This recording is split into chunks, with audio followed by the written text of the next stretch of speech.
Welcome to Penrose Learning, where we make understanding easy. You start by preparing the essentials. Install a reputable VPN client and make sure your Capcut account exists. Connect only after choosing a nearby server for lower latency. This reduces upload delays and avoids region blocks. Make sure the VPN protocol supports UDP for faster transfers. Once done, enable necessary app permissions in system settings so Capcut can read files and record. These steps set a smooth foundation and prevent common permission or routing issues before you switch location. Now you connect and configure.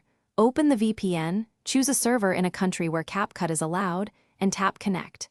Enable the kill switch and auto-reconnect so your traffic won't leak if the connection drops. This preserves privacy and prevents app errors. After the VPN reports connected, force stop Capcut and clear its cache so it fetches region data afresh.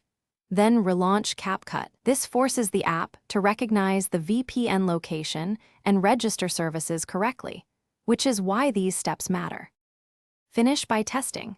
Open a project, import media, and export a short clip to confirm everything works.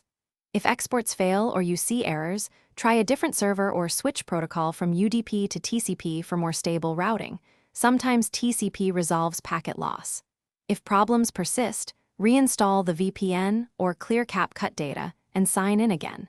Make sure to disconnect the VPN when done to restore your actual region. One key troubleshooting tip: switching servers is the fastest fix for most connection issues.